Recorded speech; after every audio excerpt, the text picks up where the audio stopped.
Hey guys, Justin here. If you're like me, you want to avoid as much as possible being eaten or mauled by a bear when you're in the backcountry. And today I'm going to share one of my favorite tools for achieving this, and it's not bear spray. It's a book by Stephen Herrero called Bear Attacks. And I know books are not the sexiest things out there, definitely not as sexy as bear spray or guns or horns or even bear bells, but this book is amazing. It's packed full of knowledge, and knowledge is power. While a lot of other tools out there for when you actually encounter a bear, the best way to live in harmony with bears is through avoidance and the knowledge of how to avoid bears. And this book is packed full of knowledge. It's filled with the decades of experience that Stephen Herrero has being a researcher on bears and living in bear country. In the book, he provides advice on how to avoid bears and what to do if you encounter a bear, and he backs it all up with hard stats. Some of you may be familiar with his number crunching. For example, in the Canadian Rockies and a lot of other places, it's mandatory to travel in a group of 4 during certain times of the year and in certain places. And this comes directly from Stephen Herrero's research and the fact that bears are much less likely to attack groups of 4, and there's never been a death from a bear attack when people have been traveling in groups of 4. Stephen Herrero also provides real-world examples of when bear interactions have gone well and when they've actually gone horribly wrong. And the book can be very gruesome at times, I'm just gonna warn you. But I find that the actual real-world examples and the descriptions of people getting mauled and killed and why it happened really drives home a lot of the really important advice and messaging in the book. My favorite part about the book is that he really dives into the biology of bears, dissecting their motivations. It's much easier to understand a bear and how to avoid a bad interaction if you know what their motivation is to act in a certain way. For example, bears will often attack humans to protect food or young. And if you know that a bear is attacking you in order to protect something, then playing dead is your best course of action, because as soon as the bear thinks that you're not a threat anymore, it's gonna leave you alone. Whereas if a bear is hungry and predatory, then playing dead isn't gonna work. It's just gonna start gnawing and eating you. So those are 2 very important distinctions in bear behavior and motivation that the book explains, and I think is really important if you're gonna be traveling in bear country to have this kind of knowledge. This is just me paraphrasing an example that is in the book. Definitely read it in order to get the specific details on how to actually act in these kind of scenarios.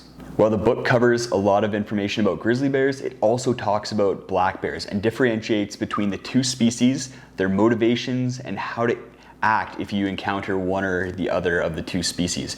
And I think this is super important, and a lot of other resources don't address the differences between the 2 species, and even bear safety courses that I've taken for work, they just treat black and grizzly bears the same. And there's a lot of really important distinctions, and knowing those differences can save your life if you're encountering one or the other of these species. There are a few things that you need to keep in mind for this book. First of all, it's quite gruesome. He doesn't spare any details when describing the bear attack, so if you're prone to nightmares or get scared easily, then maybe don't read this book before bed. It also speaks in generalities, so there's always going to be exceptions to rules and unique circumstances, so just keep that in mind. This is based on the best approach to general circumstances, and there's always going to be exceptions, and you're going to have to think on your feet in certain circumstances. Third up is that the stats can be fairly old. He's referencing some stats that are from decades ago, as well as some of the stats are based on fairly small sample sizes. So just keep that in mind.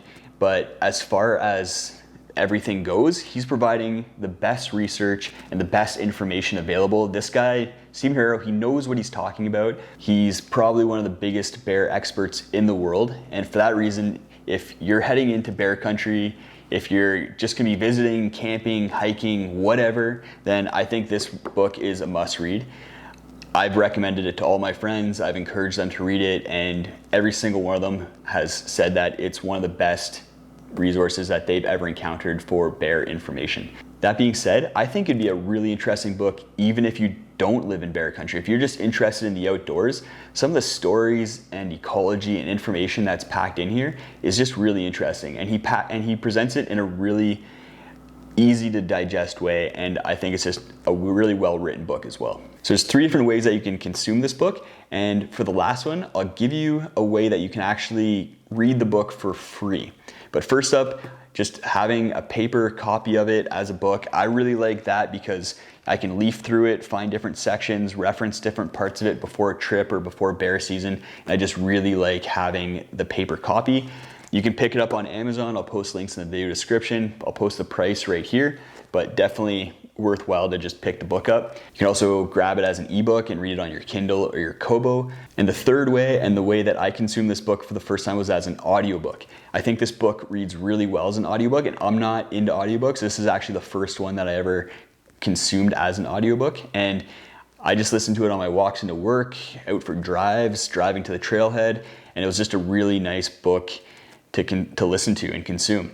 And there's a way that you can listen to it for free. If you sign up for the Audible free trial, and I'll post a link in the video description, then you get 1 free audiobook. So I used my 1 free audiobook through this Audible free trial for bear tax. So that's a really good way to get this book for free and have a good listen to it as an audiobook. So check that out. Otherwise, stay safe out there, guys. Don't get eaten, don't get mauled, and we'll see you next time.